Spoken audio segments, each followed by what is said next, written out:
we're going to move on, and I hate to say this is the low-hanging fruit section, as we called it last time, but I'm going to ask a question about Ric Flair, but it's not going to be what he was. I want to make mention here now that Dick Flair, I think you referred to him as one time, the last video that you did on him for this channel, I just had a look, 116,000 people watched it. Yeah. So that was quite... Is that good, bad? What, 6 figures? I'd for one clip, I'd say that's pretty darn good. Ric Flair responded, and just typical Ric Flair, you know what he's going to say. He obviously didn't watch your video. He watched the first 4 seconds and then made up his mind as what is that. Anyway, his video did a lot worse.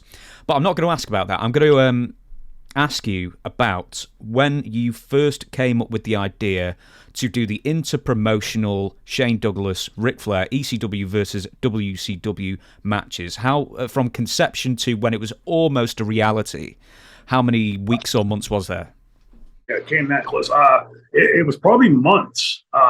It was probably wishful thinking in my head. But again, my differences with him aside, I've always been a mark for his work, right? He's a great in-ring performer, or was. And you know, watching, the reason the franchise character started doing that was, you know, Paul had said, I had that first 5-minute promo, at the first time of the franchise, 5-minute promo. I hadn't fleshed the character out, didn't really know what the character was going to be. And all day long, I keep asking him, what do you want me to say? What do you say? I'll get with you. I'm thinking, literally, my music is playing in the ring.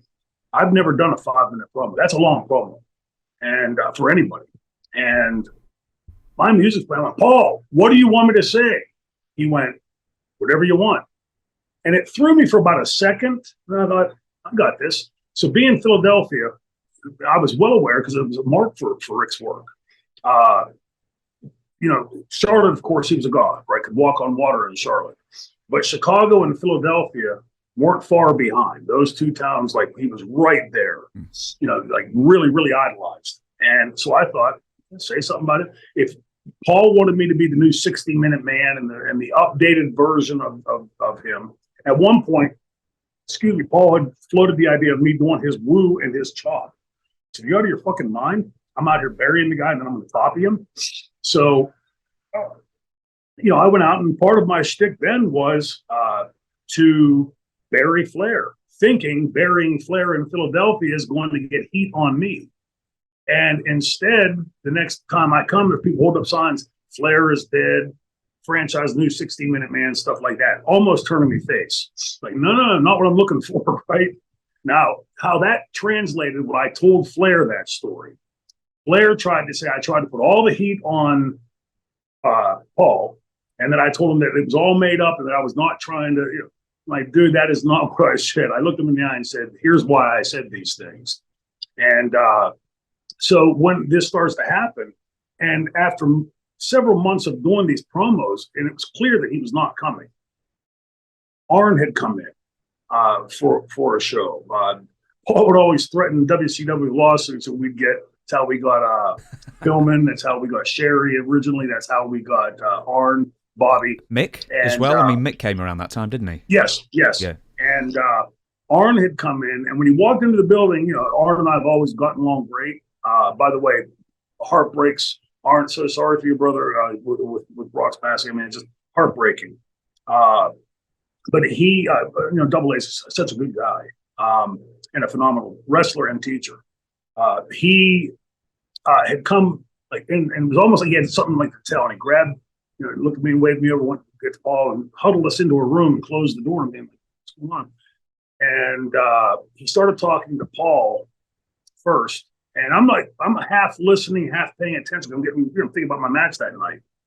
And he said, Nate wants to know if he can trust Shane in the ring.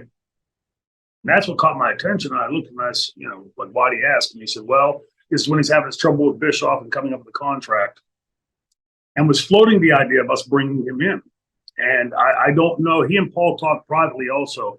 I don't know, wasn't privy to the conversation as to all what was Rick sending through this message. But it was like $100,000 or $150,000, some number that we couldn't afford to pay.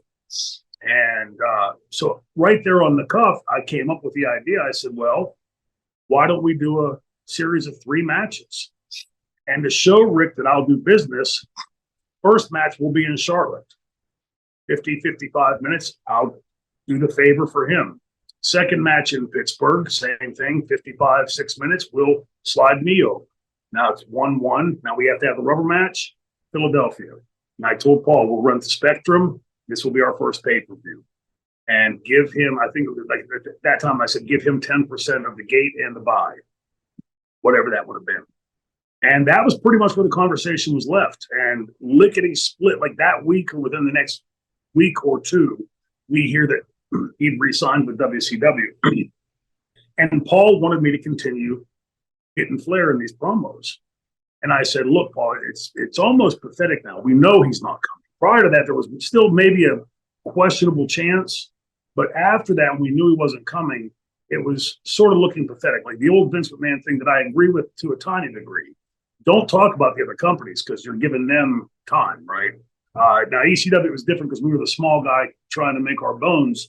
But it was clear that he wasn't coming. And so it sort of looks like, like me going out and say shooting on Bruno. He's retired. Like, why, it's going to get you some heat and then it's going to be like, okay, why?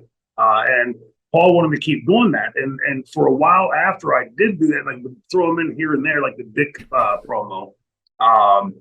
But it really dissipated after that. I started segueing the character to other places, focus more on our people than Ric Flair. But it came close. I don't know how close from the time that Arn left that building, if maybe this was just, Flair yanking our chain and trying to make WCW nervous. But in some short period after, the idea was gone.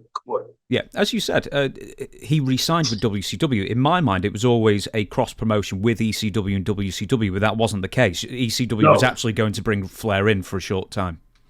Yes, yeah, for the 3 shots. And then, my hope was, I guess somewhere in the back of my head was once we get, I was always calling in my promos, and because I believed that once we got to pay-per-view, that was sort of the nirvana.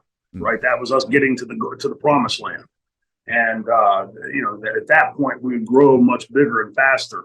I still think then, I still think now, like I thought then, that whether it was in WCW later or in ECW then, the fans all knew that Shane Douglas and Flair really had legitimate heat, and if Flair had come in and done business, that we could have at that time helped WCW turn things around because he could still go in the ring at that time. I was pretty much at the top of my game at that time, and because of the legitimacy of it. And that's pretty much what Bischoff had said. I want to be the one that gets to bring this to TV.